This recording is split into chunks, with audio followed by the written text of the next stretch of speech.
जय हिंद दोस्तों, मैं सुरजीत स्वागत करता हूं आपका to the point study with Surjit channel पर। और आज से ये जो हम सीरीज़ स्टार्ट कर रहे हैं ये ऑडियो आर्टिकल की हमारी सीरीज़ है। इसमें हम जनरल स्टडीज़ के जितने भी सब्जेक्ट्स होते हैं इसके अंतर्गत उन सभी के जो महत्वपूर्ण टॉपिक्स रहेंगे जिनसे एग्ज़ाम्स में क्वेश्चन बनते हैं, तो उन सभी टॉपिक्स को हम ऑडियो आर्टिकल के माध्यम से कवर करेंगे। तो आज का हमारा जो टॉपिक है वो हिस्ट्री का है, भारत छोड़ो आंदोलन, या जिसको अगस्त क्रांति के नाम से भी हम जानते हैं। इसके बारे में हम पूरी जानकारी यहाँ से पढ़ेंगे, यहाँ से समझेंगे इस ऑडियो आर्टिकल में, और इससे आपका कोई भी क्वेश्चन जो है एग्ज़ाम में नहीं छूटेगा। सभी फैक्ट्स को हम सभी घटनाक्रम को कवर करेंगे। ठीक, तो इसमें हम क्या क्या पढ़ने वाले हैं पहले ये समझ लेते हैं। तो भारत छोड़ो आंदोलन के तहत वर्धा प्रस्ताव से लेके अंग्रेज़ों भारत छोड़ो प्रस्ताव, उसके बाद आंदोलन प्रारंभ होता है और आंदोलन का कार्यक्रम क्या रहा, प्रमुख नेताओं की गिरफ्तारी हुई ऑपरेशन जीरो आवर के तहत, और आंदोलन की गतिविधियां जो भी रहीं उनको पढ़ेंगे।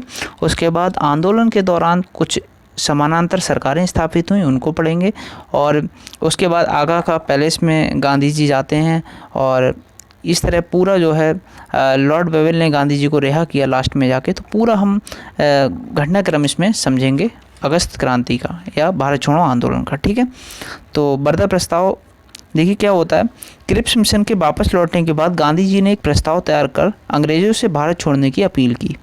तो वर्धा प्रस्ताव वो प्रस्ताव होता है 14 जुलाई 1942 को वर्धा में आयोजित कांग्रेस कार्य समिति की बैठक में भारत छोड़ो आंदोलन का प्रस्ताव पारित किया गया। वर्धा में कांग्रेस कार्य समिति की बैठक की अध्यक्षता जो की थी वो मौलाना आज़ाद ने की थी, और गांधी जी ने प्रस्ताव के विरोधियों को चुनौती देते हुए कहा था कि मैं देश की बालू से कांग्रेस से बड़ा आंदोलन खड़ा कर सकता हूँ।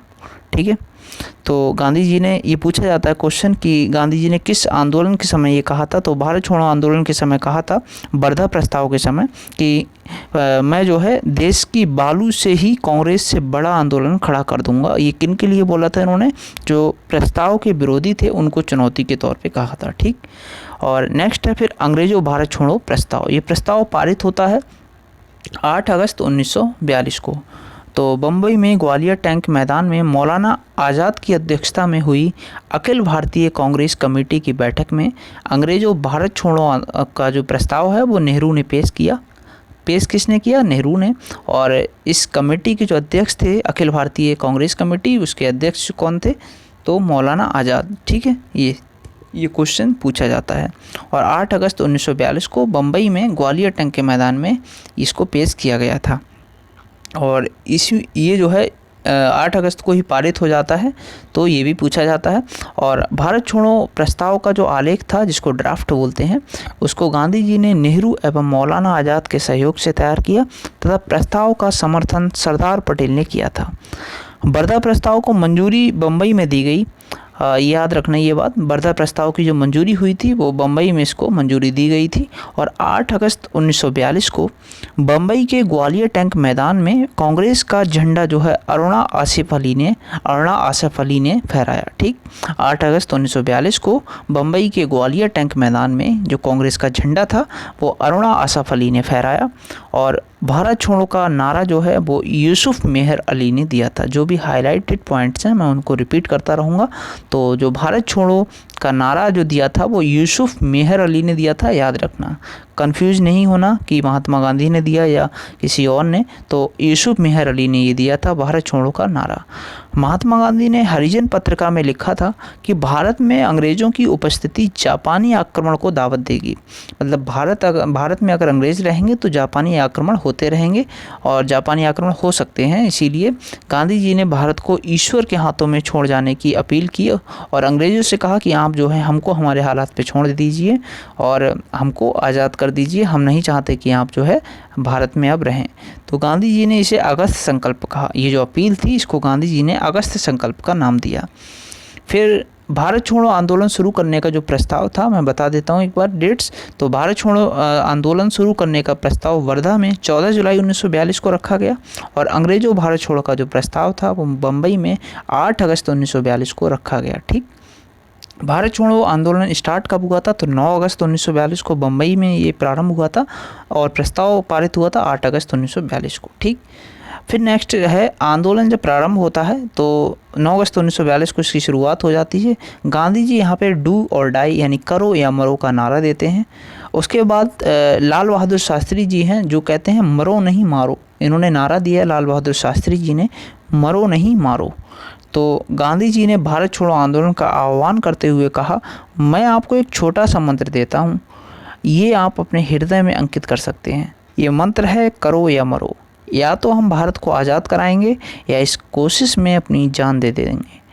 अपनी गुलामी का स्थायित्व देखने के लिए हम जिंदा नहीं रहेंगे। ये था उनका करो या मरो के नारे का अस्तित्व के पीछे जो एक आधार था, वो ये था। ये नहीं था कि हिंसा को फैलाओ। ठीक है, तो नेक्स्ट है आंदोलन का कार्यक्रम। तो आंदोलन का कार्यक्रम किस तरह से आगे चलना था? वो ये था कि गांधी जी के द्वारा समाज के विभिन्न वर्गों को दिए गए दिशा निर्देश इस प्रकार थे। तो कौन कौन से वो दिशा निर्देश थे? तो पहला था कि सरकारी सेवक त्यागपत्र नहीं दें किंतु कांग्रेस में अपनी राजभक्ति प्रकट करें। सेकंड था सैनिक अपने सहयोगियों व भारतीयों पर गोली न चलाएं। थर्ड था छात्रों को यदि उनमें आत्मविश्वास हो तो शिक्षा का बहिष्कार करने व स्कूल कॉलेज त्यागने का सुझाव दिया। तब छात्र जो हैं वो अपने आत्मविश्वास के आधार पे, अगर उनके अंदर ये क्षमता है कि वो खुद से पढ़ सकते हैं, तो वो शिक्षा का बहिष्कार करें और अंग्रेजी शिक्षा का बहिष्कार करें और स्कूल कॉलेज इनको त्याग दें। ठीक, चौथा नंबर है कि किसान जो है सरकार समर्थक जमींदारों को लगान अदायगी बंद कर दें। सरकार विरोधी जमींदारों को परस्पर सहमति के आधार पर तय किया गया लगान अदा करें। बस उतना ही लगान अदा करें जो सरकार विरोधी जमींदारों से पारस्परिक सहमति पे आधार पे तय किया गया है, और जो सरकार के समर्थक जमींदार हैं उनको लगान है वो ना दें। ठीक, फिर पाँचवा नंबर था देशी रियासत के लोग राजाओं को तभी सहयोग करें जब वे सरकार विरोधी हों। और छठा था देशी रियासतों के शासक प्रजा की संप्रभुता को स्वीकार करें व प्रजा में सहयोग करें। उसके बाद प्रमुख नेताओं की गिरफ्तारी हो जाती है, और ये गिरफ्तारी किस ऑपरेशन के तहत होती है पूछा जाता है। तो ऑपरेशन 0 आवर के तहत जो भी एकदम चोटी के जो नेता थे, एकदम टॉप क्लास जो भी लीडर्स थे, उनको गिरफ्तार कर लिया जाता है। 9 अगस्त तक सभी जितने भी बड़े नेता थे उनको गिरफ्तार कर लिया गया ऑपरेशन 0 आवर के तहत। ठीक, आंदोलन शुरू होते ही गांधी जी को बम्बई में गिरफ्तार करके सरोजनी नायडू सहित आगा खां पैलेस पूना में रखा गया। तो गांधी जी को बम्बई में आगा खां पैलेस में रखा गया, सरोजनी नायडू को भी वहीं रखा गया। नेक्स्ट है कांग्रेस कार्य समिति के सदस्यों, यानी कौन कौन थे ये कांग्रेस कार्य समिति के सदस्य? ये थे नेहरू, पंत, पट्टाभी सीतारामैया, आचार्य JB कृपलानी और प्रफुल्ल चंद्र घोष। इनको गिरफ्तार करके रखा गया अहमदनगर जेल में। ठीक, और डॉक्टर राजेंद्र प्रसाद को रखा गया पटना में बांकीपुर जेल में, और जयप्रकाश नारायण को हजारीबाग सेंट्रल जेल में रखा गया था। जयप्रकाश नारायण जो थे वो जयप्रकाश नारायण जेल तोड़कर फरार हो गए व भूमिगत होकर आज़ाद दस्ता का इन्होंने गठन किया। पूछा जाता है ये आज़ाद दस्ता का गठन कहाँ पे किया गया था? तो नेपाल में किया गया था। ठीक, ये भागकर नेपाल चले गए थे जयप्रकाश नारायण जी। नेक्स्ट है हजारीबाग सेंट्रल जेल तोड़कर जयप्रकाश नारायण के साथ जो है और कौन फरार हुए थे? तो योगेंद्र शुक्ल, इनके साथ योगेंद्र शुक्ल भी फरार हुए थे। लेकिन बाद में योगेंद्र शुक्ल को मुजफ्फरपुर में गिरफ्तार कर लिया जाता है और फिर पटना इनको लाया जाता है वहाँ से। ठीक, उसके बाद होता है कि शिव कुमार और जो रामानंद थे इनको हजारीबाग में गिरफ्तार किया गया। शिव कुमार और रामानंद जो थे इनको हजारीबाग में गिरफ्तार किया गया, और सरकार ने कांग्रेस को गैर कानूनी संस्था घोषित कर दिया और उसकी संपत्ति को जब्त कर लिया। बहुत ही महत्वपूर्ण क्वेश्चन यहाँ से बनता है कि ब्रिटिश सरकार ने कांग्रेस को गैर कानूनी संस्था किस आंदोलन के दौरान घोषित किया था? तो भारत छोड़ो आंदोलन के दौरान। ठीक, उसके बाद है आंदोलन की गतिविधियाँ। तो आंदोलन की गतिविधियाँ में देखिए राम मनोहर लोहिया, जयप्रकाश नारायण, अच्युत पटवर्धन, अरुणा आसिफ अली एवं सुचेता कृपलानी, इन्होंने भूमिगत होकर आंदोलन का नेतृत्व किया। ठीक है, अंडरग्राउंड होकर इन्होंने जो है आंदोलन का नेतृत्व किया था। तो अंडरग्राउंड होके जिन्होंने नेतृत्व किया उनके नाम क्या क्या थे एक बार मैं फिर बताता हूँ आपको। राम मनोहर लोहिया, जयप्रकाश नारायण, अच्युत पटवर्धन, अरुणा आसिफ अली और सुचेता कृपलानी। ठीक, नेक्स्ट है सच्चिदानंद सिन्हा ने भी भारत छोड़ो आंदोलन में भाग लिया था। याद रखना, सच्चिदानंद सिन्हा ने भी भारत छोड़ो आंदोलन में भाग लिया था। अहमदाबाद की कपड़ा मिलों में लगातार 3 माह तक हड़ताल रही। अहमदाबाद की जो कपड़ा मिल हड़ताल है, ये कितने महीने तक रही थी? 3 माह तक रही थी। और इसे भारत का स्टालिनग्राद भी कहते हैं। किसे? अहमदाबाद को। याद रखना, भारत का स्टालिनग्राड किसे कहा जाता है? स्टालिनग्राद। और ये अहमदाबाद को कहा जाता है। देखिए, ये जो हमारा ऑडियो आर्टिकल है, इसमें कोई भी फैक्ट आपको छूटेगा नहीं। ठीक, सारे फैक्ट्स को इसमें कवर कर लिया जाएगा, ये मेरी गारंटी है।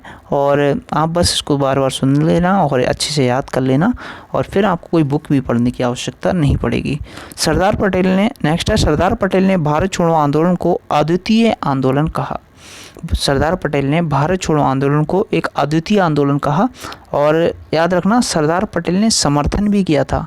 ये जो प्रस्ताव था भारत छोड़ो, अंग्रेज़ों भारत छोड़ो प्रस्ताव, इसका समर्थन भी किया था इन्होंने। ठीक, और नेक्स्ट है, फिर सरकार द्वारा शीर्ष नेताओं की गिरफ्तारी के बाद आंदोलन की बागडोर जो है वो युवा व उग्रवादी तत्वों के हाथों में आ गई। तो ये पूछा जाता है कि भारत छोड़ो आंदोलन का जो लीडरशिप थी वो किसके हाथ में थी, किसने इसका नेतृत्व किया था? क्या पूछा, ये कंफ्यूज हो गया, आप गांधी जी लगा देते हैं और ये क्वेश्चन आपका आंसर एक गलत हो जाता है। तो इसका जो नेतृत्व किया था, ये एक स्वतः स्फूर्त आंदोलन था। जब सभी चोटी के नेताओं को, सभी बड़े लीडर्स को गिरफ्तार कर लिया गया, तो इसका नेतृत्व हाथों में आ गया युवा व उग्रवादी तत्वों के। उसके बाद इन्होंने हिंसा फैलाई। तो देखिए, सरकारी भवनों पर आक्रमण करने लगे, ये रेल पटरियों को उखाड़ा इन्होंने, और पुल उड़ाना, टेलीफोन व तार की लाइनें काटना, ये इस तरह के कार्य ये उग्रवादी दल जो है करते, मतलब उग्रवादी क्या, आज़ादी दिलाना चाहते थे उस सेंस में। उग्रवादी मतलब अंग्रेज़ों के हिसाब से उग्रवादी थे, वरना सब ठीक ही कर रहे थे अपने हिसाब से। तो ये इन्होंने कार्य स्टार्ट किए। लेकिन जो गांधी जी का मूल था कि हम जो है अहिंसात्मक होकर आंदोलन करेंगे, तो उससे ये पटरी से उतर चुके थे। ठीक, तो मज़दूरों ने भी बम्बई, अहमदाबाद, पूना, जमशेदपुर आदि शहरों में हड़ताल की। कोटाई में कठी स्वराज पंचायत, देखिए कुछ फैक्ट ऐसे हैं जो आपको किसी भी बुक में नहीं मिलने वाले हैं, वो आपको यहीं मिलेंगे। ठीक है, वो आप खुद पढ़ेंगे तो आप खुद समझ जाएंगे कि हमने ये कहीं नहीं पढ़ा है। कोटाई में कठी स्वराज पंचायत का गठन हुआ। कहाँ पे हुआ था? कोटाई में। ठीक, इसका नाम क्या था? कठी स्वराज पंचायत। और आंदोलन के दौरान सुमति मोरारजी ने अच्युत पटवर्धन को रोज़ नई कार उपलब्ध कराई। याद रखना, आंदोलन के दौरान सुमति मोरारजी जो थे, इन्होंने अच्युत पटवर्धन को रोज़ एक नई कार उपलब्ध करवाई थी। कहीं जाते होंगे आंदोलन के दौरान तो इनको एक नई कार उपलब्ध करवाते थे ये। और दरभंगा के जो राजा थे, दरभंगा के राजा ने सरकार की सहायता नहीं की, ये पूछा जाता है, इसीलिए यहाँ पे मैं हाईलाइट कर रहा हूँ कि किसने सरकार की सहायता की थी। तो दरभंगा के राजा ने नहीं की थी, ऑप्शन में था। और वाइसराय लिनलिथगो ने 1942 के आंदोलन को 1857 के जो सिपाही विद्रोह हुआ था उससे भी ज़्यादा गंभीर विद्रोह को बताया था। ठीक है, याद रखना, ये किसने कहा था? लॉर्ड लिनलिथगो जो वाइसराय थे, उन्होंने कहा था कि ये जो भारत छोड़ो आंदोलन का जो विद्रोह है, ये 1857 की क्रांति से भी खतरनाक है। उसके बाद, क्योंकि ये क्यों कहा था उन्होंने ऐसा? क्योंकि कुछ क्षेत्रों में किसान व्यापक जन आंदोलन में खड़े हुए थे, उसमें जो है किसानों ने बड़ा आंदोलन खड़ा कर दिया था भारत छोड़ो आंदोलन के दौरान। उसके बाद नेक्स्ट है, वाइसराय लॉर्ड लिनलिथगो ने गांधी जी के आंदोलनों को राजनीतिक फिरौती कहा। जो लॉर्ड लिनलिथगो, इन्होंने गांधी जी के आंदोलनों को राजनीतिक फिरौती कहा। और भारत छोड़ो आंदोलन के समय लिनलिथगो ही वाइसराय थे। याद रखना ये बात। भारत छोड़ो आंदोलन जो 1942 में हुआ, 8 अगस्त 1942 को प्रस्ताव पारित होता है और 9 अगस्त 1942 को भारत छोड़ो आंदोलन स्टार्ट होता है। इस समय लॉर्ड लिनलिथगो ही भारत के वाइसराय थे। सुभाष चंद्र बोस ने बर्लिन रेडियो से बोलते हुए इस आंदोलन को अहिंसक गोरिल्ला युद्ध कहा। ठीक है, तो पूछा जाता है सुभाष चंद्र बोस ने, पूछा तो नहीं, मतलब इस तरीके से नहीं पूछा जाएगा आपसे कि कहाँ पे किस जगह से इन्होंने बोला था। बस ये पूछा जाता है कि अहिंसक गोरिल्ला युद्ध भारत छोड़ो आंदोलन को कहा जाता है और सुभाष चंद्र बोस ने इसको कहा था। ठीक, नेक्स्ट है, ऊषा मेहता ने बम्बई में भूमिगत रेडियो स्टेशन की स्थापना की? तो बम्बई में भूमिगत रेडियो स्टेशन की स्थापना किसने की? उषा मेहता ने। राम मनोहर लोहिया नियमित रूप से रेडियो पर प्रसारण करते रहे। याद रखना, राम मनोहर लोहिया नियमित रूप से रेडियो पर प्रसारण करते रहे। जांबूसर जो कि भड़ौच गुजरात में है, इसमें मेघजी के नेतृत्व में आंदोलन हुए। तो जांबूसर में मेघजी के नेतृत्व में आंदोलन हुए। भारत छोड़ो आंदोलन पूर्वी उत्तर प्रदेश, बिहार, मिदनापुर, महाराष्ट्र, कर्नाटक आदि क्षेत्रों में अधिक तीव्र था। जो भारत छोड़ो आंदोलन था वो पूर्वी उत्तर प्रदेश में, बिहार में, मिदनापुर कहाँ है? पश्चिम बंगाल में, महाराष्ट्र में और कर्नाटक, इन सभी क्षेत्रों में बहुत तेज़ी से फैला, बहुत अधिक तीव्र था। पूर्ववर्ती आंदोलन की अपेक्षा ये अधिक स्वस्फूर्त था। ठीक है, जहाँ भी इसकी सूचना पहुँच रही थी ये तुरंत जो है एकदम ज्वालामुखी के जैसा फटा जा रहा था। मतलब लोग सोच नहीं रहे थे और तुरंत उग्र हुए जा रहे थे। ठीक, तो इसीलिए स्वतः स्फूर्त था। बिहार और संयुक्त प्रांत में सर्वाधिक दंगे हुए, अतः भारत छोड़ो आंदोलन को स्वतः स्फूर्त क्रांति कहा गया। याद रखना ये बात। शीर्ष नेताओं की गिरफ्तारी के बाद व्यापक हिंसा हुई। बंगाल के मेदिनीपुर, देखो जब शीर्ष नेताओं की गिरफ्तारी हो गई उसके बाद इस आंदोलन को नेतृत्व देने वाला कोई नेतृत्वकर्ता नहीं रहा। इसीलिए क्या हुआ कि शीर्ष नेताओं की गिरफ्तारी होने के बाद ये व्यापक हिंसात्मक हो गया। और बंगाल के जो मेदिनीपुर और बिहार के मुंगेर और उत्तर प्रदेश का जो बलिया ज़िला है ना, यहाँ पे अत्यधिक प्रभावित हुआ ये ज़िला। तो यहीं पे बनी थी समानांतर सरकारें। कहाँ पे? बंगाल के मेदिनीपुर में, बिहार के मुंगेर में और उत्तर प्रदेश के बलिया ज़िले में। अब देखिए आंदोलन के दौरान स्थापित समानांतर सरकारें, तो इनको देखेंगे हम, ये कहाँ कहाँ बनी थी। तो ये पहले मैं बताता हूँ, 3 जगह ये मेनली 4 जगह ये बनी थी। पहला है बलिया उत्तर प्रदेश, सबसे पहले यहीं पे स्थापित हुई थी सर्वप्रथम। ठीक है, और सेकंड है तामलुक की जातीय सरकार, ये राष्ट्रीय सरकार थी और मिदनापुर बंगाल में ये बनी थी। और सतारा की प्रति सरकार या समानांतर सरकार, ठीक, और कोरापुट उड़ीसा में एक समानांतर सरकार बनी। तो 4 जगह हो गई। बलिया उत्तर प्रदेश में सबसे पहले, उसके बाद तामलुक की जातीय सरकार पश्चिम बंगाल में, और फिर उसके बाद सतारा की समानांतर सरकार और फिर कोरापुट उड़ीसा। ठीक, और उसके बाद नेता कौन कौन शामिल थे और किस किस अवधि तक ये जो है सरकारें चली। तो बलिया उत्तर प्रदेश की जो सर्वप्रथम सरकार बनी थी समानांतर, ये चित्तू पांडे जो लीडर थे इनके नेतृत्व में बनी। और ये मात्र 1 सप्ताह, अगस्त 1942 में मात्र 1 सप्ताह के लिए ये अस्तित्व में रही। ठीक, उसके बाद तामलुक की जो जातीय सरकार थी, ये सतीश सामंत इसके लीडर थे और ये दिसंबर 1942 से सितंबर 1944 तक अस्तित्व में रही। उसके बाद जो है सतारा की जो समानांतर सरकार थी, ये बाई बी चाबहार तथा नाना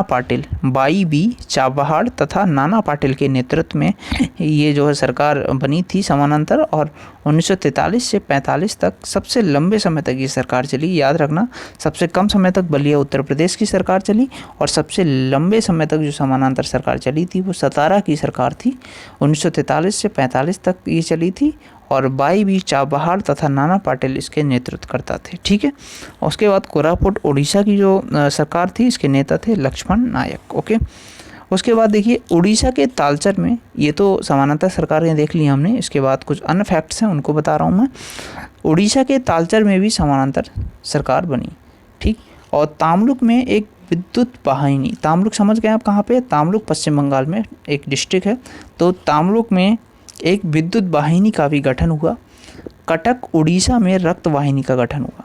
ठीक है, जो कटक है उड़ीसा में, यहाँ पे रक्त वाहिनी का गठन हुआ और तामलुक में एक विद्युत वाहिनी का गठन हुआ। ये सरकारें समझ लो या ये वो संगठन समझ लो, इनके गठन हुए। ठीक है, और तामलुक की विद्युत वाहिनी जो थी, इसकी भगनी सेना एवं विप्लवी मुखपत्र, समझ रहे हो, इसकी जो लीडर थी वो भगनी सेना एवं विप्लवी मुखपत्र इनके जो है लीडर थे विद्युत वाहिनी के। और तामलुक विद्युत वाहिनी के जो सदस्य थे वो आशुतोष कोइला की 1942 ईस्वी में पुलिस ने गोली मारकर हत्या कर दी थी। इसी विद्युत वाहिनी के जो सदस्य थे, थोड़ा डीप में है हिस्ट्री, तो इसीलिए क्योंकि नए फैक्ट्स अगर एग्जाम में पूछे जाएंगे तो इसी टाइप के फैक्ट्स बनेंगे आपके। ठीक, मैं एक बार और क्लियर कर दूं। देखिए तामलुक में एक विद्युत वाहिनी का गठन होता है और कटक उड़ीसा में एक रक्त वाहिनी का गठन होता है। ठीक, तामलुक की जो विद्युत वाहिनी थी, इसकी जो संचालक थे वो भगनी सेना तथा विप्लवी मुखपत्र थे। और इसके एक सदस्य थे आशुतोष कोयला। इनको 1942 में पुलिस ने गोली मारकर हत्या कर दी थी, ठीक। और सतारा महाराष्ट्र में न्यायदान मंडलों, जिसको जन अदालत कहते हैं, इसका गठन हुआ। गांधी विवाहों का आयोजन व शराबबंदी अभियान की भी शुरुआत हुई, ठीक है। तामलुक में मातंगनी हजारा नामक 73 वर्षीय विधवा पुलिस की गोली से मारी गई। याद रखना, मातंगनी हजारा कहाँ से संबंधित थी? ये पश्चिम बंगाल में तामलुक से संबंधित थी। इनकी उम्र थी 73 वर्ष और ये विधवा थी और पुलिस की गोली से मारी गई, ठीक। उसके बाद विभिन्न वर्गों की भागीदारी देखते हैं, किस किस वर्ग ने भारत छोड़ो आंदोलन में अपनी भागीदारी दी थी। तो छात्रों ने दी थी, ठीक। छात्र इसमें थे, महिलाओं ने, और सबसे बढ़ चढ़कर इसमें भाग लिया छात्रों और महिलाओं ने। इसमें उषा मेहता, अरुणा आसिफ अली, सुचेता कृपलानी जैसी महिलाएं प्रमुख हैं। किसान इस आंदोलन की रीढ़ थे। याद रखना, छात्र हो गए, महिलाएं हो गई, किसान हो गए। किसान इस आंदोलन की रीढ़ की हड्डी माने जाते हैं। और कुछ जमींदारों ने भी इसमें भाग लिया था। सभी जमींदारों ने नहीं। अब अगर आपसे क्वेश्चन वो गलत करवाना चाहेगा तो बोल देगा सभी जमींदारों ने भाग लिया, नहीं, कुछ जमींदारों ने इसमें भाग लिया था। निचले स्तर पर पुलिस व प्रशासन ने भी आंदोलन को सहयोग दिया। निचले स्तर पर सीमित रूप से देखा जाए तो पुलिस और प्रशासन ने भी इस आंदोलन को सहयोग दिया था, जो कि भारत को सपोर्ट करते थे उन्होंने, ठीक है। जिससे सरकार का अपने अधिकारियों से विश्वास समाप्त हो गया। अब कुछ जब अधिकारी भारत को सपोर्ट कर रहे हैं, वो जो है हेल्प कर रहे हैं इसमें आंदोलन में, तो सरकार का ऑब्वियस है विश्वास खत्म हो जाएगा अपने अधिकारियों से। छात्र, मजदूर, किसान इस आंदोलन के आधार थे। छात्र, मजदूर और किसान। उच्च वर्ग और नौकरशाही सरकार के वफादार रहे। जो उच्च वर्ग था और नौकरशाही सरकार थी, जो अधिकारी थे कुछ, वो सरकार के वफादार रहे। निम्न मध्य वर्ग ने सक्रिय योगदान दिया, इसीलिए डॉक्टर अंबा प्रसाद ने इसे एक विद्यार्थी, किसान, मध्यम वर्गीय विद्रोह कहा है। किसने कहा है? डॉक्टर अंबा प्रसाद ने। नेक्स्ट है, मुसलमानों ने भूमिगत आंदोलनों को प्रश्रय दिया व आंदोलन के दौरान सांप्रदायिक हिंसा नहीं हुई। हिंदू मुस्लिम आपस में नहीं लड़े। जब देश की बात हो रही थी तो सिर्फ देश की बात हो रही थी, नो हिंदू नो मुस्लिम, ठीक है। और साम्यवादी मुस्लिम लीग, हिंदू महासभा तथा यूनियनिस्ट पार्टी ऑफ पंजाब आंदोलन से अलग रहे थे। याद रखना, साम्यवादी यानी कम्युनिस्ट इससे अलग रहे, मुस्लिम लीग इससे अलग रही, हिंदू महासभा इससे अलग रही इस आंदोलन से, भारत छोड़ो आंदोलन से, और यूनियनिस्ट पार्टी ऑफ पंजाब ये भी भारत छोड़ो आंदोलन से अलग रहे, ठीक। डायरेक्ट क्वेश्चन पूछा जाता है आपसे कि कौन कौन इसके विरोध में रहे।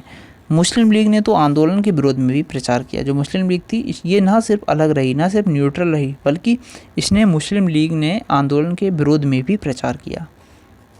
उसके बाद है, भारत छोड़ो आंदोलन के परिणाम स्वरूप अंग्रेज और मुसलमान कांग्रेस के प्रति समान घृणा के कारण एक दूसरे के नज़दीक आ गए। देखिए, भारत छोड़ो आंदोलन के टाइम क्या होता है कि जो अंग्रेज और मुसलमान थे वो कांग्रेस के प्रति घृणा रखते थे, तो इसीलिए एक दूसरे के नज़दीक आ गए, क्योंकि जिन्ना ने ब्रिटिश सरकार के पक्के सहयोगी की तरह कार्य किया और मुसलमानों को 1942 के भारत छोड़ो आंदोलन से पृथक रहने को कहा, ठीक। लेकिन फिर भी सभी मुसलमान तो पृथक नहीं रहे, ठीक है। जो जिनको देश प्रेम था वो उन्होंने सपोर्ट भी किया आंदोलन का। कांग्रेसी नेता जो थे राजगोपालाचारी, इन्होंने भी भारत छोड़ो आंदोलन से अलग रहे तथा युद्ध प्रयासों का समर्थन किया। इन्होंने कहा कि इस तरीके से हम देश को आज़ाद नहीं करा सकते, लेकिन ये युद्ध प्रयासों का समर्थन करते रहे। राष्ट्रीय स्वयंसेवक संघ 1942 के भारत छोड़ो आंदोलन से पृथक रहा। क्यों रहा? क्योंकि 1940 से 47 ईस्वी में स्वतंत्रता तक संघ ने किसी भी राष्ट्रीय आंदोलन में भूमिका नहीं निभाई, तो 40 से 47 तक ये न्यूट्रल रहा था। इसी वजह से 42 में भी इसने कोई पार्टिसिपेशन राष्ट्रीय स्वयंसेवक संघ ने नहीं किया, क्योंकि जिसे हम RSS के नाम से भी वर्तमान में जानते हैं, ठीक। आंदोलन के दौरान जगत नारायण लाल की पत्नी राम प्यारी देवी, तो जो जगत नारायण लाल थे इनकी पत्नी थी राम प्यारी देवी, इन्होंने बांकीपुर पटना में सभा को संबोधित किया और लोगों को सरकारी नौकरी छोड़ने का आह्वान किया, ठीक। बिहार में बलदेव सहाय ने महाधिवक्ता के पद से त्यागपत्र दे दिया और अगस्त क्रांति के दौरान शंकर राव देव ने अहमदनगर फोर्ट से अपनी मुक्ति के लिए वायसराय के पास क्षमा याचना पत्र लिखा, ठीक। और उसके बाद जो है भारत छोड़ो आंदोलन की जांच के लिए मध्य प्रांत के जज T. बिंकेडन ने इनकी अध्यक्षता में एक जांच आयोग की नियुक्ति हुई, जिसे 29 नवंबर 1943 में सरकार को रिपोर्ट दी। ठीक, तो भारत छोड़ो आंदोलन जो था, इसकी जांच के लिए एक मध्य प्रांत के जज थे टी बिकेंडन, याद रखना टी बिकेंडन, इनकी अध्यक्षता में एक जांच आयोग की नियुक्ति की जाती है और इसने अपनी रिपोर्ट दी थी 29 नवंबर 1943 को। उसके बाद जो है भारत छोड़ो आंदोलन की महत्वपूर्ण विशेषता ये थी कि अब स्वतंत्रता आंदोलन में पहली बार तुरंत आज़ादी की मांग की गई। ठीक, भारत छोड़ो आंदोलन की महत्वपूर्ण विशेषता क्या थी कि अब जो है स्वतंत्रता आंदोलन में पहली बार कहा था कि हमें इंस्टेंट इंडिपेंडेंस चाहिए हमको, भाई हमको नहीं रहना ज़्यादा दिनों तक अब गुलाम। ठीक, भारत छोड़ो आंदोलन भारतीय राष्ट्रीय आंदोलन की पराकाष्ठा थी, मतलब इसके बाद अब बर्दाश्त नहीं कर पाएंगे। और भारत छोड़ो आंदोलन के पश्चात शक्ति हस्तांतरण की प्रक्रिया की खोज समय का थका जाती, मतलब अब तो शक्ति हमें हस्तांतरण आपको करनी ही पड़ेगी। ठीक, और वो उस टाइम तक अंग्रेज भी थक चुके थे, वो कुछ कर नहीं सकते थे। ठीक, सरदार वल्लभ भाई पटेल ने भारत छोड़ो आंदोलन की सफलता पर कहा, क्या कहा कि कोई भी ऐसा विद्रोह नहीं हुआ जैसा कि पिछले 3 वर्षों में हुआ, हमें आंदोलन के प्रति उत्साह पर गर्व है। ये कहा था सरदार वल्लभ भाई पटेल ने भारत छोड़ो आंदोलन की सफलता पर। गांधी जी ने चर्चिल को लिखा, क्या लिखा कि मैं ये गंभीर विद्रोह से लड़ रहा हूँ, इसकी व्यापकता को विश्व की दृष्टि से अब तक छिपाया है। वो कह रहे थे कि मतलब ये इतना व्यापक आंदोलन है छिड़ा हुआ भारत में और आप इसे अब तक छिपा के रख रहे हैं और ये गलत है। मतलब उनको वो ये दिखा रहे थे इंटरनेशनल लेवल पे कि बहुत छोटे से विद्रोह हैं जो कि होते रहते हैं। ठीक, जबकि ये इतना बड़ा विद्रोह था कि इसने अंग्रेज़ों को घुटने टेकने पे मजबूर कर दिया। नेक्स्ट, आज़ादी हमारी पहुंच में है, हमें इसे कसकर पकड़ लेना है, ये भी गांधी जी का स्टेटमेंट था। अभी हम स्टेटमेंट पढ़ रहे हैं, ये 3-4 स्टेटमेंट जो हैं ये पूछे जाते हैं।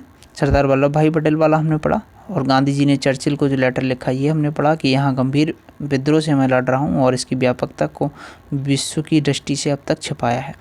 और गांधी जी ने ये भी कहा था कि आज़ादी हमारी पहुँच में है और हमें इसे कसकर पकड़ लेना है। भारत छोड़ो आंदोलन के दौरान होने वाले कार्यों की रूपरेखा हरिजन पत्रिका में के.जी. मसरूवाला ने तैयार की थी। भारत छोड़ो आंदोलन के दौरान होने वाले कार्यों की जो रूपरेखा थी वो हरिजन पत्रिका में के.जी. मसरूवाला ने तैयार की थी। जूडिथ ब्राउन की एक पुस्तक है Gandhi ji rise to power, Gandhi ji rise to power, Indian politics 1915 to 1922। इसमें गांधी जी के सहयोगियों को सब कॉन्ट्रैक्टर कहा गया है। याद पूछा जाता है ये कि गांधी जी के सहयोगियों को सब कॉन्ट्रैक्टर किस किताब में कहा गया है, तो Gandhi ji rise to power एक बुक है, इसमें जूडिथ ब्राउन की ये लिखी हुई पुस्तक है, इसमें कहा गया है गांधी जी के सहयोगियों को सब कॉन्ट्रैक्टर। अब जूडिथ ब्राउन की दूसरी पुस्तक है गांधी प्रिजनर ऑफ होप। ठीक है, ये इनकी किताबें पूछी जाती हैं कि ये बुक गांधी जी से संबंधित हैं तो महत्वपूर्ण है। तो गांधी राइज टू पावर ये जूडिथ ब्राउन की है और दूसरी इनकी किताब है Gandhi prisoner of hope. Next है महात्मा गांधी के जीवनीकार अमेरिकन पत्रकार लुई फिशर थे। तो महात्मा गांधी के जो जीवनीकार थे वो एक अमेरिकी पत्रकार थे जिनका नाम था लुई फिशर। इन्होंने 1950 में the life of Mahatma Gandhi की रचना की थी। याद रखना ये बात, वो लुई फिशर ने जो कि अमेरिकन पत्रकार थे, इन्होंने गांधी जी की जीवनी लिखी 1950 में the life of Mahatma Gandhi के नाम से। ठीक, 1942 में लुई फिशर ने अ वीक विद गांधी इसकी पुस्तक लिखी। लुई फिशर जो थे वो भारत छोड़ो आंदोलन में उपस्थित थे। ठीक, याद रखना लुई फिशर जो थे वो भारत छोड़ो आंदोलन में उपस्थित थे। ब्रिटिश सरकार ने भारत छोड़ो आंदोलन को कांग्रेस विद्रोह की संज्ञा दी थी। ब्रिटिश सरकार ने कहा था कि ब्रिटिश सरकार तो वैसे भी इसे बहुत हल्का करके आंक रही थी, जैसे कि गांधी जी ने लेटर में लिखा भी था, चर्चिल के लिए जो लेटर लिखा था कि आप इसे बहुत हल्के फुल्का ले रहे हैं और ये एक वैश्विक आंदोलन है। ठीक, तो लुई फिशर भारत छोड़ो आंदोलन में उपस्थित थे, ये मैंने बता चुका हूँ। और ब्रिटिश सरकार भारत छोड़ो आंदोलन को कांग्रेस विद्रोह की ये कह रही थी, सिर्फ ये कांग्रेसी विद्रोह है और ये जो है एक बहुत बड़ा आंदोलन नहीं है, जबकि कांग्रेस ने इसे सरकार द्वारा लोगों को असह्य तनाव में रखने की सहज प्रतिक्रिया बताया। मतलब कह रहे थे कि ये एक ऐसा तनाव पैदा कर देगी अंग्रेज़ों के लिए जिसको वो सहन नहीं कर पाएंगे, ये गांधी जी कह रहे थे। जबकि ब्रिटिश सरकार का कहना था ये एक बहुत छोटा सा आंदोलन है, कोई बहुत बड़ी बात नहीं है, कांग्रेसी विद्रोह है ये। नेक्स्ट है भारत छोड़ो आंदोलन के समय लॉर्ड वेवेल भारत के प्रधान सेनापति थे। लॉर्ड वेवेल 1941 से 43 तक ये रहे लॉर्ड वेवेल भारत के प्रधान सेनापति। ठीक, उसके बाद जो है आगा खां पैलेस में गांधी जी, इसको हम समझते हैं। सरकार ने गांधी जी पर इस बात के लिए दबाव डाला कि वो आंदोलन में हो रही हिंसा की निंदा करें, किंतु गांधी जी ने सरकार को मना कर दिया व कहा कि इस हिंसा के लिए सरकार की दमनकारी नीतियां ही उत्तरदायी हैं। भाई कैसे हम सपोर्ट करें, इसके लिए आपकी नीतियां ही उत्तरदायी हैं। गांधी जी ने सरकारी दमन के विरोध में फरवरी 1943 में 21 दिन का उपवास या फास्ट जो है प्रारंभ किया, फरवरी 1943 में। ठीक, उसके बाद क्या होता है कि इसमें गांधी जी का जीवन खतरे में पड़ गया। जब सरकार ने गांधी जी को रिहा करने से मना कर दिया तो इस फैसले के विरुद्ध गवर्नर जनरल की कार्यकारिणी परिषद के 3 भारतीय सदस्य, कौन कौन, HP मोदी, MH अडे, NR सरकार, कौन कौन, HP मोदी, MH अडे तथा NR सरकार ने अपने पद से त्यागपत्र दे दिया। ये गवर्नर जनरल की कार्यकारिणी परिषद के भारतीय सदस्य थे तीनों, और इन्होंने कब त्यागपत्र दिया, जब सरकार ने गांधी जी को रिहा करने से मना कर दिया इसके विरुद्ध में। ठीक, यहाँ तक कि आगा खां पैलेस पूना, ये आगा खां पैलेस कहाँ पे है, पूना में। ठीक, इसमें नज़रबंद गांधी जी का दाह संस्कार करने का भी प्रबंध सरकार ने कर लिया था। उन्हें लग रहा था कि गांधी जी अब मर जाएंगे तो इनका दाह संस्कार का प्रबंध भी कर लेना चाहिए, जल्दी से इनका दाह संस्कार कर देंगे, नहीं तो ज़्यादा देर तक ये बाहर रहेंगे, मतलब ऐसे इनकी डेड बॉडी रहेगी तो लोग बहुत ज़्यादा विद्रोह करेंगे। ठीक है, ऑपरेशन रूबिकॉन, ये देखिए ऑपरेशन रूबिकॉन आगा खां पैलेस में गांधी जी के उपवास आमरण अनशन से संबंधित कूट शब्द है। जो ऑपरेशन रूबिकॉन है ये किससे संबंधित है, आगा खां पैलेस में गांधी जी के उपवास से और उनके आमरण अनशन से संबंधित शब्द है, जिसके तहत अंग्रेज़ों के द्वारा गांधी जी की मौत का इंतजार किया जा रहा था कि अगर उनकी डेथ होगी तो बोल दिया जाएगा ऑपरेशन रूबिकॉन। ठीक, जिससे एक सिंबॉलिक मैसेज पहुंच जाएगा कि गांधी जी की डेथ हो चुकी है और जिसकी सूचना विभिन्न प्रांतों में इस कूट या कोड के माध्यम से दी जानी थी। ठीक है, और अब लास्ट में है 15 अगस्त 1942 को गांधी जी के जो निजी सचिव थे महादेव देसाई, गांधी जी के निजी सचिव का क्या नाम था, महादेव देसाई, इनका जो है आगा खां पैलेस में निधन हो गया 15 अगस्त 1942 को। ठीक, 1944 में गांधी जी की पत्नी कस्तूरबा का आगा खां पैलेस में निधन हो गया। तो 15 अगस्त 1942 को गांधी जी के निजी सचिव जो थे महादेव देसाई, इनका निधन हुआ आगा खां पैलेस में। उसके बाद 1944 में कस्तूरबा गांधी थी, इनकी वाइफ गांधी जी की, इनका आगा खां पैलेस में निधन हुआ। ठीक, कस्तूरबा गांधी एवं महादेव देसाई की समाधियां आगा खां पैलेस में ही बनी हुई हैं, कस्तूरबा गांधी की और महादेव देसाई की। कांग्रेस ने भारत छोड़ो का प्रस्ताव 1944 ईस्वी में वापस ले लिया, याद रखना ये बात, भारत छोड़ो का प्रस्ताव वापस लिया था 1944 में, और 6 मई 1944 को लॉर्ड वेवेल ने गांधी जी को रिहा कर दिया। ठीक, तो ये इस ऑडियो आर्टिकल में हमने पढ़ा भारत छोड़ो आंदोलन, और मैं पूरी गारंटी ले रहा हूँ कि इसमें आपके सारे फैक्ट्स मैंने कवर किए हैं। आपका एक भी फैक्ट, चाहे वो RO का एग्ज़ाम दे रहे हैं आप, चाहे नेट JRF का दे रहे हैं, चाहे UPSC का दे रहे हैं, चाहे PCS का दे रहे हैं, आपका एक भी फैक्ट अगर भारत छोड़ो आंदोलन से प्रश्न बनता है तो इससे बाहर नहीं जाएगा। ठीक, उसके बाद हम नेक्स्ट एक और शानदार ऑडियो आर्टिकल के साथ मिलते हैं ऑडियो में। और आपको ये आर्टिकल अच्छा लगे तो इसको लाइक करें, चैनल को सब्सक्राइब करके चैनल से जुड़ जाएं। Bye bye, take care.